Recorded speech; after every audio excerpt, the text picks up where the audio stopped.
The Constitution Hall was bathed in light, yet the atmosphere hung heavy, like the calm before a storm.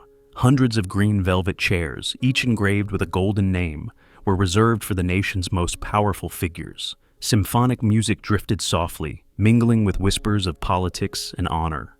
On the stage, medals gleamed on a silver tray, awaiting the silent heroes. But beneath the grandeur, a cold undercurrent slithered, like a premonition of death. John Brooks stood backstage, broad-shouldered, his FBI uniform crisp and sharp. His deep blue eyes scanned the crowd, keen as a blade, yet calm as a hunter's. Faint scars on his face whispered of brushes with death, but he betrayed no emotion. Beside him stood Rex, a sleek German shepherd, his black and tan coat glistening.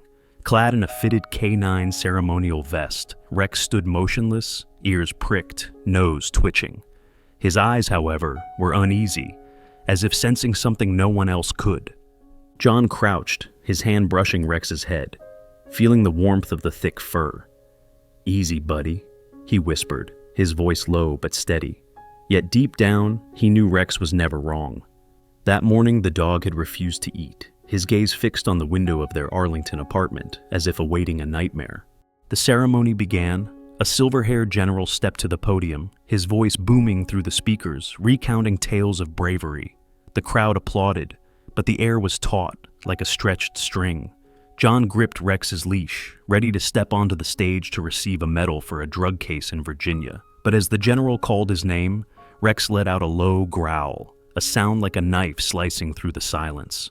"What is it, Rex?" John whispered, his eyes still locked on the stage. Then he noticed a waiter, slight with pale blonde hair, pushing a beverage cart toward the VIP section. The man's hands trembled, his eyes darted nervously, and the steel coffee pot he carried seemed far too heavy for its appearance. John's heart quickened, but before he could act, Rex lunged forward. Like a bolt of lightning, Rex yanked the leash, leaping over rows of chairs, fur bristling, teeth bared and gleaming. His roar echoed, sharp and chilling, silencing the hall. Rex clamped down on the waiter's wrist, making him scream as the coffee pot crashed to the floor. The piercing clang of metal rang out, and a strange chemical odor spread. Chaos erupted. Guests screamed, chairs toppled, and security teams rushed in. John sprinted after Rex, heart pounding, shouting, "Rex, stop!" But he knew Rex never attacked without reason. As he closed in, he saw the waiter clutching his bleeding arm, face ashen, muttering in a foreign tongue. The shattered coffee pot lay open, exposing wires and white powder inside. John knelt, his heart skipping a beat. This wasn't a coffee pot, it was a bomb. The acrid smell of C4 stung his nostrils, sharp as a blade. John crouched beside the broken pot, tactical gloves snug on his fingers as he examined the pale gray plastic explosive, red and green wires protruding from the cracks. This was military grade, crafted by expert hands. One mistake, and the entire hall would be reduced to ash. John looked up, his icy gaze locking onto the waiter, now restrained by 2 SWAT agents. The man was pale, lips trembling, mumbling, "I was just following orders."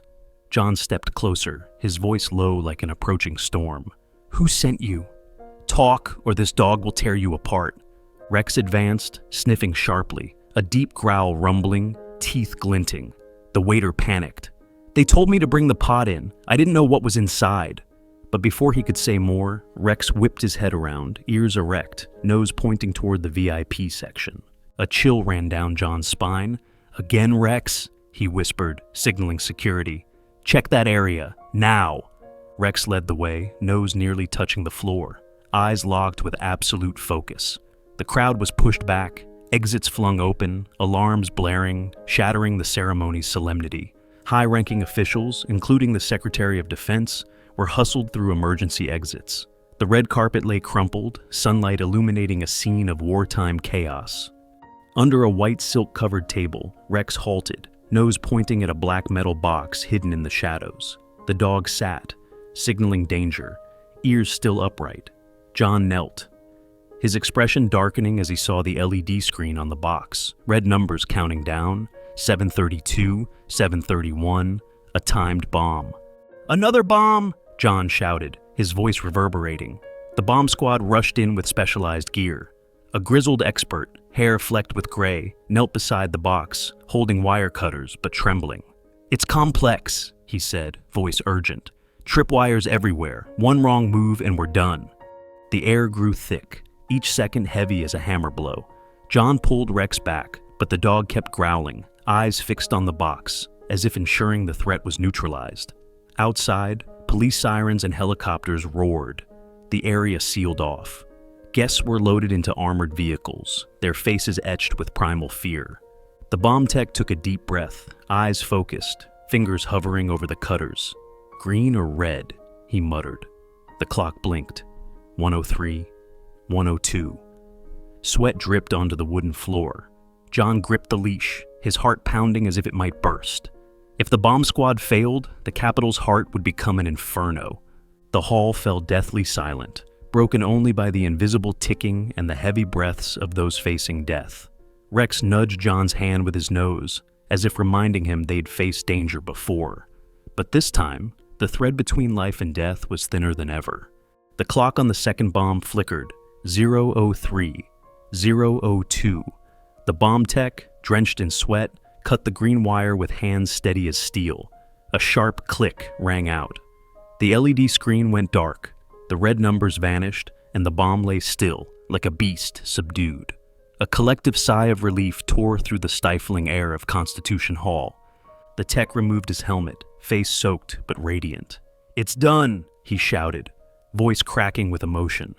The security team conducted a final sweep, ensuring no threats remained. The hall stood empty, sunlight spilling across the wooden floor, where fragments of the coffee pot and the metal box lay quietly, silent witnesses to a near catastrophe. All eyes turned to Rex. The German Shepherd stood proudly beside John Brooks, his black and tan coat gleaming, deep brown eyes glinting with sharp calm. A security officer, still pale, approached. "That dog saved us." An elderly general, returned after being secured, gripped John's hand, voice trembling. "You and Rex deserve every medal. Thank you." John nodded, a faint smile tugging at his lips, but his gaze locked on Rex.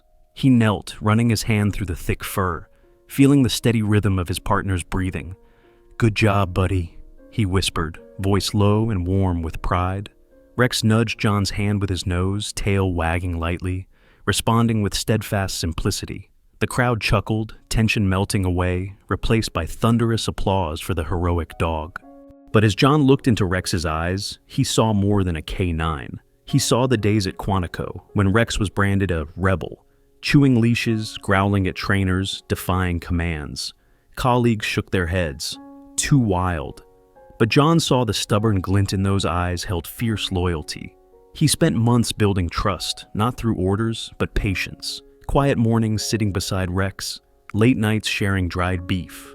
From rebel, Rex became an unmatched partner, his instincts saving John's life through countless missions. John remembered a night in Virginia, bullets flying, blood soaking his shoulder. He collapsed in a dark field, consciousness fading. Rex clamped his jaws around John's arm, dragging him across rocks to safety, standing guard through the night, eyes never leaving the darkness. Now, in Constitution Hall, Rex had saved him again, and hundreds of others. John smiled, patting Rex's head. "We did it, didn't we?" he said, voice thick with emotion. In the distance, police sirens wailed, but this moment belonged to John and Rex, two silent warriors, undefeated against the shadows. Constitution Hall sank into silence, but its grandeur lay shattered. The red carpet was crumpled, velvet chairs askew, and sunlight only highlighted the chaos. The FBI team collected debris, the chemical odor fading. But a new unease gripped John's chest. He stood in a corner of the hall, clutching a scrap of paper from the waiter's pocket. A circle bisected, with 3 letters, VTS, scrawled in sharp black ink. The cryptic symbol felt like a whisper of deadly secrets. Rex sat beside him, nose twitching, ears erect, as if sensing an invisible threat. "Not over yet, is it, Rex?" John murmured, stroking the dog's head. Rex nudged his hand, eyes resolute. At the FBI office, John sat before a screen, documents strewn across the desk. Rex lying at his feet, eyes fixed on him. He reviewed the ceremony's guest list. Senators, ministers, generals, all potential targets. One name stopped him cold: General Walter Hargrove, a powerful Defense Department figure, absent due to a sudden health issue. No medical report, no details. John's brow furrowed, a chilling instinct taking hold. Hargrove, with his silver hair and piercing gaze, was known for multi-million-dollar arms deals and murky rumors. His absence was no coincidence. "Rex, we need to check this out," John said, standing and grabbing the leash. Rex sprang up, tail wagging lightly. "Ready." John called Clara Blake, a sharp intelligence agent skilled in analysis. "Clara, dig into Hargrove. Accounts, schedules, anything off," he said over the phone, voice urgent. Dusk fell as John and Rex returned to Constitution Hall. Streetlights cast a dim glow, shadows stretching across the red carpet. John unclipped the leash, letting Rex sniff. The dog moved swiftly, nose to the floor, pausing near a green velvet curtain with a low growl. John pulled it aside, revealing a hidden wall compartment. Inside was a small electronic device, its LED faintly blinking. John's heart raced. This wasn't FBI equipment. A trigger? A surveillance device? He slipped it into an evidence bag, but Rex spun toward the main entrance, fur bristling, a deep growl erupting. John drew his pistol, body taut, eyes scanning the darkness. Soft footsteps echoed from the hallway, then vanished. Someone was watching. Back at the Arlington apartment, John couldn't sleep. The VTS paper and the strange device sat on the table, Rex's head resting on his leg, ears alert. His phone buzzed. Clara. "John, Hargrove has a hidden offshore account, just received a large sum from a front company in Eastern Europe," she said, voice tense. VTS appeared in old intelligence reports. Vanguard of the Silent, a paramilitary group specializing in precision attacks. John's grip tightened, eyes darkening. Hargrove wasn't just suspicious. He could be a linchpin in a conspiracy. He leaned down, stroking Rex's head. "Ready, buddy?" Rex nudged his hand, eyes glinting, as if prepared to face any storm. But in the shadows, the VTS symbol lingered, a warning of a battle yet to begin. The Arlington apartment was bathed in dim light, the air thick with the smell of burnt coffee and old documents. John Brooks sat at a scarred wooden table, his deep blue eyes locked on a tiny listening device, its titanium casing glinting with cutting-edge FBI technology. Rex, the sleek black and tan German shepherd, lay sprawled on the floor, ears erect, dark brown eyes watching John like a sleepless sentinel. Clara Blake, the intelligence agent, sat across from him, fingers flying over her laptop, the blue glow illuminating her tense face. "Hargrove received $50 million from an Eastern European shell company," she said, her voice sharp as a blade. "VTS, Vanguard of the Silent, has transactions with the same company. Hargrove's dirty, John." John nodded, his fingers tapping lightly on the table, eyes never leaving the listening device. "And he's absent the day of the attack? He knows something." His voice was low, resolute. "We're going to Hargrove's estate, confront him directly. When he's off guard, we plant this in his office." Clara's lips twitched, a fleeting smile crossing her face. "Bold! I like it. I'll prepare fake documents to throw him off. You and Rex take center stage, I'll place the device." John leaned down, stroking Rex's head. "Into the lion's den, buddy." Rex nudged his hand, tail wagging lightly. "Ready." But deep inside, a vague unease stirred in John. Clara was reliable, but her unusual eagerness when mentioning Hargrove caught his attention. The next morning, General Walter Hargrove's Georgetown estate loomed like an ancient fortress. Gray stone walls cloaked in moss, towering iron gates, and meticulously trimmed oaks exuded a mysterious grandeur. John, dressed in a crisp black suit, stepped out of the FBI SUV, Rex's leash in hand. Clara, in a sharp navy business suit, clutched a briefcase, her eyes keen but betraying a flicker of tension. Rex, his canine ceremonial vest snug over his muscular frame, moved deliberately, nose twitching as if catching a whiff of danger in the air. A butler led them through a corridor lined with oil paintings of wartime scenes, the glow of chandeliers reflecting off marble floors. In the library, Hargrove awaited, his silver hair gleaming, eyes piercing, a gray suit replacing his military uniform. He rose, radiating the aura of a seasoned soldier in every gesture. "Captain Brooks, Agent Blake," Hargrove said, his deep voice resonant, gesturing for them to sit. "You suspect me in the Constitution Hall attack." "I know." He smiled, but his eyes remained cold. John sat, gripping Rex's leash, his gaze locked on Hargrove. "General, you were absent due to health issues, but we've traced transactions linking you to VTS Explain." Hargrove raised an eyebrow, unruffled. He stepped toward the fireplace, hands in his pockets. "I didn't plant bombs, Captain. I haven't betrayed the country I've served for 4 decades. He turned, eyes sharp as knives. "But I know who's behind it. Senator Richard Caldwell." Clara stiffened, her gaze flicking to Hargrove before she regained composure. John frowned. "Caldwell? Where's the evidence?" Hargrove opened a safe, retrieving a thick file and a USB drive. "Caldwell's been selling black market weapons, guns, missiles, through an Eastern European shell company. These are transactions, encrypted emails, and recorded calls with an arms dealer." John flipped through the documents, signatures and seals starkly visible, but unease surged within him. Clara had provided similar intel about Hargrove. Transactions, VTS. Both men were playing a high-stakes game, and John stood on the fault line. Clara reached for the USB, her eyes flashing with an odd glint, her grip tight. "If this is legit, it changes the investigation," she said, her voice slightly unsteady. Hargrove smiled, his gaze sweeping over Clara, icy. "Agent Blake, you seem quite interested in that USB. I hope the FBI uses it wisely." He handed the file to John, his eyes setting a trap. "Captain, be careful. No one's as loyal as your dog." The air grew heavy. Clara stood, clutching her briefcase, her voice firm. "We'll analyze this immediately." "Thank you, General." She moved to leave, but John noticed she hadn't planted the listening device as planned. He loosened Rex's leash, letting the dog roam. Rex circled, pausing near a bookshelf. John signaled, swiftly attaching the listening device beneath the wooden shelf, hidden in shadow. Hargrove spoke abruptly. "Captain, I'd like to keep Rex here. After the attack, I'm concerned my estate's a target. Let him sniff out bombs or devices." John hesitated, glancing at Rex. The dog sat still, awaiting orders. Though reluctant, he knew this was a chance to lower Hargrove's guard. "Fine," he said, voice low. "But take care of him. Rex isn't just a dog." Hargrove nodded, a trace of satisfaction in his eyes. John knelt, stroking Rex's head. "Do good, buddy," he whispered. Rex nudged his hand, eyes steadfast. John stood, leaving with Clara. In the dim light, the estate's glow caught Clara's face, revealing an odd tension. John's grip tightened, his sense of danger sharpening. Thick fog blanketed Arlington, the darkness swallowing every secret.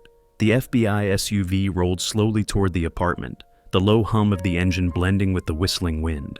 John Brooks drove, his deep blue eyes fixed on the road, but his mind churned. Hargrove, Caldwell, and Clara. The colleague he once trusted. The file and USB from Hargrove weighed heavily in his hand, as if holding fate itself. Clara sat beside him, silent, her gaze drifting into the night, fingers clutching her briefcase as if concealing something. At the apartment, the dim desk lamp illuminated documents strewn across the old wooden table. John flipped through pages, signatures, and encrypted emails, forming a web of crime. "If Hargrove's right, Caldwell's not just selling weapons," he muttered, voice low. "He's manipulating politics, the military." Clara stood near the window, back turned, holding her phone but not typing. "Analyze the USB now," she said, her voice steady but taut.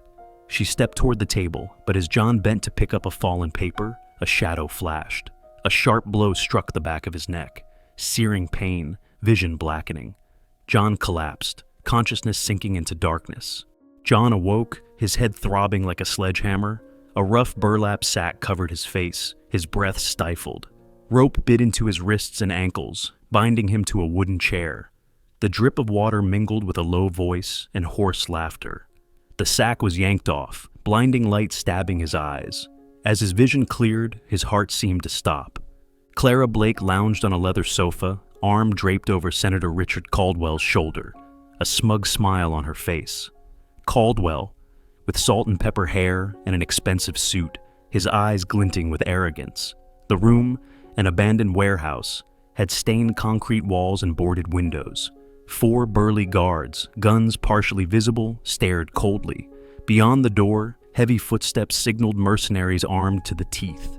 John clenched his jaw, the rope chafing his skin. Caldwell had been at Constitution Hall, leaving before Rex detected the bomb. Hargrove was right. Caldwell was the mastermind. John's gaze snapped to Clara, voice sharp. "You betrayed me. Betrayed everything." Clara's smile was icy. "John, you're naive. Loyalty means nothing compared to power. Money?" She stepped closer, her voice like a blade. "Caldwell's the future. You're just an obstacle." Caldwell laughed, approaching John. "Captain, you're exceptional but stubborn," he said, his tone smooth, disdainful. "The FBI, Hargrove. No one can stop me. I've built an empire. Politicians, generals, businessmen, all kneel at my feet. Weapons? Billions of dollars. I sell a few guns, the world keeps turning, but heroes like you have to die." John's lips curled, eyes fearless. "Hargrove knows you're behind this. You won't escape." Caldwell roared with laughter, gesturing. A scarred guard stepped forward, a dagger glinting. John's fists clenched, heart pounding. His chances of survival were nearly zero. He closed his eyes, Rex's image flashing, his loyal dog who'd saved him countless times. "Sorry, buddy," he whispered, voice choked. But just as the dagger rose, a deafening crash of shattering glass pierced the air. Rex burst through a rotting window, his black and tan fur bristling, teeth gleaming white. With a thunderous growl, he sank his jaws into the guard's wrist, the dagger clattering to the floor, blood spraying. The guard screamed, collapsing. Rex stood tall, his eyes sweeping the room. Gunfire erupted outside. The warehouse door flew open, and a team of Marines in black tactical gear stormed in like a whirlwind. Leading them was General Walter Hargrove, silver hair gleaming, eyes sharp, an M4 rifle at the ready. "Drop your weapons!" Hargrove bellowed. The Marines subdued the guards, the clank of metal echoing in the chaos. Caldwell, face ashen, shouted into his radio, "Move in!" But only silence answered. Hargrove advanced, eyes icy. "Your mercenaries are done. Game over, Caldwell." Clara, panicked, lunged for the door, but was cuffed instantly. John, still bound, exhaled, his gaze locking on Rex. The dog approached, nudging his hand, tail wagging lightly. Hargrove cut the ropes, his voice low. "I trusted you, trusted Rex. When you left him at my estate, I knew I had to act." John stood, rubbing his raw wrists, his eyes scanning Caldwell and Clara, now bowed in handcuffs. "You knew Clara betrayed us?" he asked, voice hoarse. Hargrove nodded. "Suspected it from her eyes. I gave her the documents to draw her out. Rex led my team here, tracking your scent from miles away." John knelt, stroking Rex's head, his eyes brimming with gratitude. "Thank you, buddy. You saved me again." Rex nudged his hand, eyes glinting, as if promising to always stand by him.